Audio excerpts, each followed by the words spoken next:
Na tumai wewe ni mzima wa afya na unaendelea vyema kabisa na majukumu yako yote yaliyopo. Leo tunakutana tena kwa mara nyingine kuangazia mambo yanayoendelea ulimwenguni. Yako mengi sana. And then wale wa imani yangu, jamani, mimi sio mhubiri wa kidini, mimi ni mchambuzi wa kisiasa. Ukiweza kutofautisha hivyo vitu viwili, basi utasikiliza kila kitu na utaelewa. Sihubiri kwa sababu wenye kazi hiyo wapo, sina elimu ya kiwango hicho kuja upande wa pili. Kwa hiyo wenye hiyo elimu ya upande wa pili wacha tuwaache wafanye kazi yao, lakini mimi ni mchambuzi wa siasa. Kwa hiyo ukiweza kutofautisha hapo, hutopata tabu kusikiliza nini nakiongea au kile unachokitamani nikiseme, kwa sababu kuna vingine siwezi kuvisema kwa sababu mimi siko upande ambao wewe uliosimama. Mimi nasimama kuzungumzia siasa. Nimeeleweka vyema. Jana Baraza la Usalama liliketi, likatoka na azimio ambalo limeweka rekodi. Hili ni azimio lililoungwa mkono na nchi nyingi zaidi. Azimio ambalo lilikuwa linalaani mashambulizi ya Irani kwa majirani zake wa Gulf. Nchi 135 zilipiga kura ya kuunga mkono azimio. Lakini awali Baraza la Usalama, baraza lenye wajumbe 15, na lenyewe lilipiga kura. Na hili huwa ninawaambia kabisa kuwa kura ya hapa ni ya kisheria. 13 ndio, 2 waka absent. Urusi hakupiga wala China hakupiga kura. Nitakuja kulizungumza baadaye hili. Lakini nilichotaka kuzungumza ni kuwa juzi nilitoa somo moja lile linaitwa human right, haki za binadamu, na nikajaribu kuzungumza na wale wenzangu ambao najua nini wanasema, wanaharakati, mtazamo wao, macho yao, fikra zao na vitu ambavyo wao huviwaza. Je, vinaendana na uhalisia wa mambo yalivyo, au kwa sababu na wao wanaweza kuingia kwenye mkumbo kwa sababu ya kitu fulani? Ni kweli kuwa tunapigania haki za watu? Ni kweli kuwa tunapigania sheria? Ni kweli kuwa tupo hapo kwa ajili ya kutatua matatizo ya wengine? Au ni kwa sababu ya maslahi ya watu wengine, au kwa sababu ya maslahi ya nchi fulani? Kama wewe unasimamia hicho, unatetea kile unachoamini kuwa hii ni haki, na unaiona haki inatendeka, basi jipigie makofi, hongera kwa hilo. Lakini kama unachokitetea kwa akili yako na moyo wako unathibitisha kabisa kuwa hiki sio haki, halafu umeng'ang'ania kukitetea, wewe ni moja ya sehemu ya shida. Wewe ni moja ya sehemu ya shida. Tunaishi kwenye ulimwengu ulio wazi sana. Tunaishi kwenye ulimwengu ambao watu wameelimika. Watu wana akili, wanaona na wanajua. Tunaishi kwenye ulimwengu ambao naamini raia wana akili nyingi kuzidi baadhi ya viongozi wengi wa nchi. Raia wa nchi zao wana akili nyingi kuzidi hata baadhi ya viongozi. Haijalishi kiongozi anakuweka kwenye nafasi gani, lakini huenda raia wakawa na akili nyingi zaidi. Leo hii ukikuta andiko, bandiko, mazungumzo yoyote, iwe ya Donald Trump, iwe ya waziri wake, iwe ya nani, popote, iwe vyombo vya habari vya kwao, Fox News, CBS, nini, vyote ambavyo unavijua vya mrengo wa kulia, watoe andiko, anazungumza Trump kuzungumza chochote, nenda kasome comment, ndio uelewe kuwa watu hauwezi kuwapumbaza watu. Watu wana akili na wanajua nini wanakifanya. Baraza la Usalama linaketi kuwa na azimio ambalo linalaani mashambulizi ya Irani dhidi ya majirani zake. Halina tofauti na lile lililowasilishwa kwenye Arab League ambalo pia lililani Irani mashambulizi yake dhidi ya ndugu zake, dhidi ya jirani zake. Arab League hawakuzungumza mashambulizi ya Amerika na Israeli ambayo ndio yameua watu wengi, ndio yameua watoto wasiokuwa na hatia kabisa, wadogo shule. Kiongozi wa nchi ameuawa, kiongozi ambaye alikuwa anatambulika na alikuwa anapewa heshima. Sawa, Irani ni mwanachama kabisa wa UN, ni mwanachama halali. Haki yake ya kulindwa, haki yake ya raia wake, haki yake ya utu wake ipo. Kupitia hiyo UN inathibitisha UN kuwa hakuna ukiukwaji wowote ulioenda kwa Iran. Hakuna. Kwa UN yenyewe inathibitisha kuwa kupitia NPT ambao ndio naweza kusema kitengo ambacho kiko ndani ya UN, kuwa Irani hakuwahi kutengeneza, hakuwa na nuclear wala hakuwa na tishio kwenye project yake. Lakini UN imeketi kupiga kura kulani mashambulizi ya Irani kwa jirani zake, lakini imeshindwa kulani mashambulizi yaliyosababisha mashambulizi. Sio, umeelewa? Nimezungumza juzi kuwa kwa nini ukae utazame ulipoangukia na usiangalie ulipojikwaa? Umejikwaa wapi? Dunia, nilishasema kuwa haitembei kwenye mstari ambao tunaambiwa. Yaani kile ambacho tunaaminishwa kuwa eti ulimwengu unatembea kwenye njia fulani, sio kweli. Dunia haitembei hapo. Dunia inatembea kwenye njia walioiweka. Ndio maana juzi niliposema kuwa unapozungumza kuhusu haki za binadamu, we umelibeba hilo la haki za binadamu, inawezekana tu hujaelewa haki za binadamu ni kina nani. Kuna watu hasa ndio hao wanaotajwa kwenye haki za binadamu. Sio kila mtu aliyopo duniani inamhusu hili swala. No. Ndio maana hakuna tamko lililowasilishwa la kulani mauaji. Hakuna tamko lolote limewasilishwa la kulani mauaji. Yaani aliyeanzisha haya mauaji hana kosa, na ambaye amefanya mauaji makubwa kabisa hana kosa, lakini yule ambaye ameamua kujilinda dhidi ya mashambulizi, kwa sababu kupitia huo mkataba wa UN kifungu cha 51 kinamruhusu huyu aliyelaaniwa kujilinda. Yaani huyu aliyelaaniwa kupitia huo mkataba inamruhusu self defense kupitia kifungu cha 51 cha Umoja wa Mataifa. Wameketi, wamelani. Hakuna azimio lililowasilishwa. Kwa nini Khamenei kauawa? Kwa nini mashambulizi ndani ya Irani? Mashambulizi 19,000 shule, hospitali, masoko, maeneo ya wazi, yote yamepigwa. Wahanga wa haya ni watu zaidi ya 1350 mpaka sasa. Zaidi ya 85% au 90% ni raia wa kawaida kabisa. Ni watu tu ambao wamekaa na ndio wameuawa. Hakuna azimio lililopelekwa la kukemea hiki kinachoendelea. Reaction ya huyu ndio imekemewa. Alipaswa atulie kabisa. Alipaswa atulie wakati wanamshambulia mpaka wamalize kumshambulia, wahakikisha wamewaua wote, ili ionekane kuwa wamefanya kitu cha maana. Yaani upande wa pili ndio umetimiza wajibu wao baada ya kusimamia kuwa kuhakikisha huyu anakwisha. Maybe kwa nini China ame-absent? Kwa nini Urusi ame-absent? Hili huwa ninalizungumza mara kadhaa.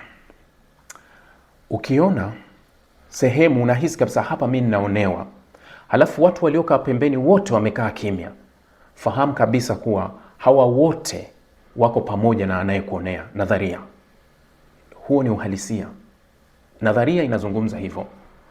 Ukiona umedhulumiwa au unaonewa na watu wenye nguvu au watu wowote, halafu watu wengine wote pembeni wamekaa kimya, hawaingilii, hawasemi lolote, basi fahamu kuwa hawa na wenyewe ni wako pamoja na anayekudhulumu. Hiyo iko wazi. Kwa sababu kuna kitu kimoja ambacho pekee utakiona, na hiki huwa nakisema. Inapotokea mzozo ambao utamhusisha labda Amerika, China, Israeli, utasikia watetezi wanasema kuwa mkataba wa nyuklia unazuia haya mataifa ya nyuklia kupambana. Sawa. Kwa nini huu mkataba na wanaojiepusha na kushambuliana au wanaokataa hiki ni upande mmoja tu? Tuliona Venezuela Wakati nilipozungumza kuwa kwa nini hawaingilii, kuna utetezi ulitoka kuwa hizi nchi za nyuklia haziwezi zika, yani hata maslahi yao yanapoguswa. Kwa nini Marekani haofii nyuklia ya Iran, haofii nyuklia ya Urusi wala ya China, ila China na Urusi ndio wanaofia nyuklia ya Marekani? Narudi pale pale, nawaambia kuna baba na babu. Hawa ni kina baba, Marekani ni babu, ibaki hivyo, na wasiaminishe watu kuwa wao ni sehemu salama ya watu kuwa upande wao. Lakini tubaki kwenye hili la UN. Hii ndio dunia tunayoishi. Mimi huwa nasema sana, halafu naonekana kama nanongwa, kwa sababu kuna watu wana hisia na kuna watu wana imani zao, ndio wanatembea nazo. Mimi huwa natetea tu haki ya kila nchi. Mimi huwa natetea haki ya kila mtu, haijalishi hiyo haki anapewa nani. Huwa ninatetea, haijalishi haki itamuumiza nani, itamfaidisha nani. Mimi nimesimama hapo. Sasa wengine wapo kwa ajili ya kuangalia maslahi. Hivi tunakubaliana kabisa kuwa katika huu ulimwengu kuwa azimio la Umoja wa Mataifa ni halisi? Tunakubaliana hili lililopitishwa ni halisi, kuwa ilistahili litolewe kwa sababu Irani anawashambulia ndugu zake, lakini tunakubaliana kabisa kuwa haikustahili kuwepo azimio jingine lolote la kulani Israel na Amerika kuanzisha haya. Halipo, si ndio? Hiyo ndio dunia tunayoishi. Yote kwa yote kuwa limepitishwa kwa wingi wa kura za ajabu 135 kulani kile ambacho Irani anakifanya kwa jirani zake. Ukraine anasema, unajua tukizungumza masuala ya vita, still vita inaendelea. Mashambulizi yanaendelea kote kote. Trump jana amehojiwa akasema tunaelekea kuwashinda Irani, wanakaribia kupoteza uwezo wao. Nimezungumza mimi jana nadhani nikamwambia, unapokuwa muongo uwe na kumbukumbu. Ndio uzuri wa uongo. Yaani uongo mzuri ni ule unaokupa kumbukumbu.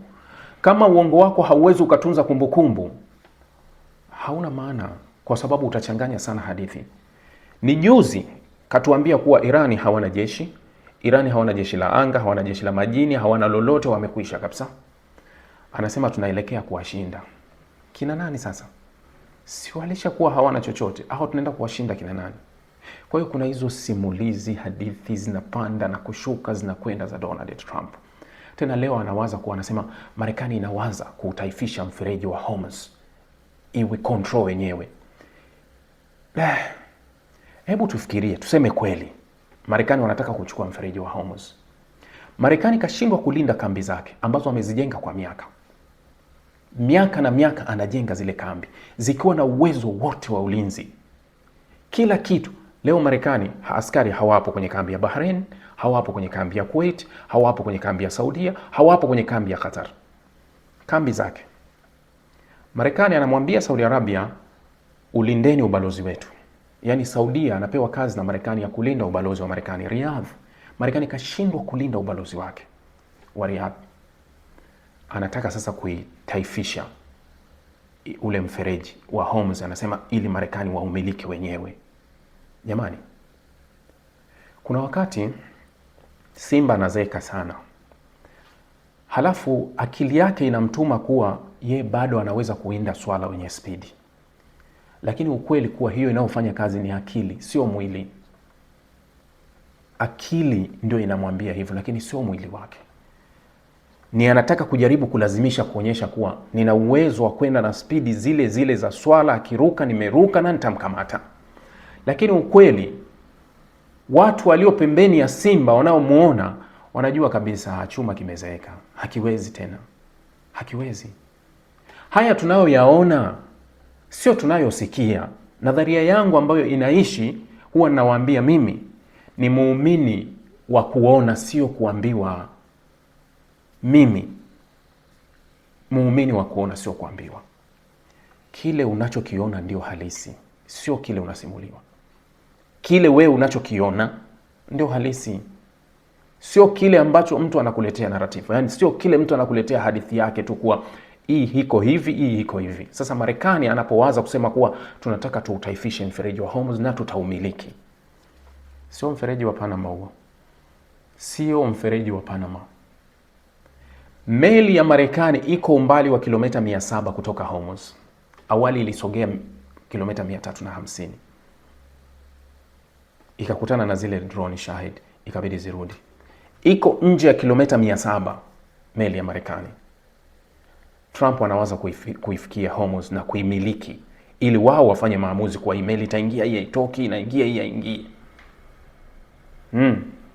Nimeona mpaka kuna hesabu nilikuwa naona zinapigwa kuwa wanafikiria kwani hatuwezi tukaikwepa ile Hormuz tukapasua Suez kama ilivyokuwa Suez Canal pale tulivyoipasua, au ile Ben Gurion ambao wanataka waipasue kutoka Eilat kule Rashrash mpaka Mediterranean kwa upande wa Gaza kilomita 193. Sasa wanawaza sasa hivi kuwa kwani hatuwezi tukajiepusha na hili tukapasua kwa kutokea Abu Dhabi ikaje katokea Sohar, halafu meli zika crossi, yani wanapasua kutoka Abu Dhabi inakwenda kutokea Sohar Oman, wanakwepa lile eneo kubwa la Hormuz ambalo liko control by Irani. Hapa ni kilomita 153 wanafikiria kupasua, lakini gharama yake ni kubwa kwa sababu unapasua miamba. Hapa kuna majabali na miamba imepita katikati. Project itachukua miaka mingapi? Wameweza Panama? Wanaweza, lakini nani yuko tayari kufadhili hii project? Kwa ajili ya nani? Kumkwepa Irani? Kwa nini msikae naye kwa amani kila kitu kiendelee? Kwa nini msikae kwa amani? Tumkwepe kwa hapa. Sasa Bwana Zelensky anasema, jana alikuwa anazungumza, amewasilisha rasmi kwa nchi ya Saudi Arabia, Qatar na UAE anti-drone, mifumo ambayo inaweza ikapambana na drone za Shahid. Ameiwasilisha baada ya kuombwa na Marekani. Marekani huyo ambaye ametuma ujumbe kumwomba Ukraine aje amsaidie kupambana na drone za Shahid za Iran. Marekani huyo anawaza kuitaifisha Hormuz kutoka kwenye mikono ya Iran. Yaani ni ile hadithi ambayo Denmark alienda kununua silaha kwa Marekani kwa ajili ya kulinda kisiwa cha Greenland ambacho kinataka kutaifishwa na Marekani. Sio, umeelewa? Denmark amekwenda kununua silaha za kutosha kwa Marekani kwa ajili ya kwenda kulinda kisiwa chake ambacho kinataka kutaifishwa na Marekani. Ndio kitu ambacho Marekani alichokifanya, kuwa Zelensky amewasilisha anti-drone ambazo zipambane na Shahid za Iran ambazo ameombwa na Marekani. Sasa ziko Saudi Arabia, ziko Qatar na ziko UAE. Wakati anawasilisha siku moja ndani ya nchi yake katika miji mitatu tofauti, Kyiv, Zaporizhia na mji mwingine, watu 12 wamekufa kutokana na mashambulizi ya droni anazotumia Urusi, droni za Shahid. Sijui umeelewa nini? Ukraine na Zelensky always analalamika uwezo wake wa ulinzi. Naomba mifumo ya ulinzi wa anga, naomba mfunge anga, wananisumbua, drone zinashambulia. Sasa leo Ukraine leo Zelensky na Ukraine yake wameibuka kuwa mashujaa mbele ya Marekani, mpaka wanapeleka usaidizi, wamechukua anti-drone wanazipeleka kwa ajili ya kupambana na drone za Irani za Shahid. Wakati wanapeleka hivyo nyumbani kwao, drone hizo za Shahid zinafanya maafa, zinaleta vifo. Watu wanaripotiwa kufariki. Jana tu watu 12 wamekufa, watu 7 Kyiv peke yake. Nini kimesababisha? Drone za Shahid. Sasa kama Bwana Zelensky ana uwezo wa kupambana na hizi drone, mbona hili tatizo ndani ya nchi yake ni kubwa zaidi kuliko hawa? Kwa sababu hizi drone za Irani mpaka sasa katika nchi hizo hazijafikisha idadi ya watu hao kuwaua kwa pamoja. 12 wamekufa kwa siku moja. Hatujaona kati ya Dubai, hatujaona kati ya Saudia, hatujaona kati ya Qatar, hatujaona drone ambako zimeua watu hata 5 au 6. Lakini kwake single day watu 12 wamekufa kupitia hizo drone.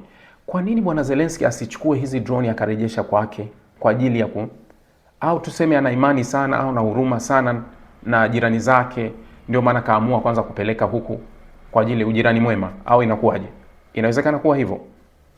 Sasa hiyo ndio story kubwa iliyopo, kuwa wamewasilisha nini? Anti-drone ambazo zitakwenda kupambana na drone za Shahid kwenye uwanja wa vita. Jamani, ya kuzungumza yako mengi, and then tetesi mbili nitaziacha na malizana nazo hizi tetesi mbili. Nilizungumza juzi kuhusu taarifa iliyokuwa imeandikwa na Tasnim, ambayo ni Tasnim walinukuu kutoka kwenye Tasnim ya Kihebro, kuhusu kutoonekana kwa Netanyahu na yuko wapi, haijui wapi. Nilisoma vizuri kabisa, nikamwambia this is not official news. Sio taarifa rasmi hii ya Netanyahu kuuawa au yuko wapi. Naona mnanitumia bado kuniuliza. Naendelea kujibu. Not official. Na pia ninajibu kuhusu Mujtaba. Hakuna taarifa rasmi inayothibitisha wala inayokanusha kujeruhiwa kwake. Vyombo vya habari vya Israel vingine vinaandika kuwa amejeruhiwa lightly, yani kidogo. Vingine vinaandika amejeruhiwa sana. Vingine vinaandika ameuawa. At the same kinachoandikwa kuhusu Netanyahu. Kwa hiyo jibu ya hili ni muda tu. Hamna kingine. Muda ndio unatoa majibu sahihi kabisa hiki kitu. Kwa hiyo wacha tuupe muda nafasi uje utuambie nini kilitokea. Asanteni na shukuru sana, na nitakuja mara nyingine tena kuwapa update za mambo yanayoendelea kwa kina katika uchambuzi wangu. Asanteni.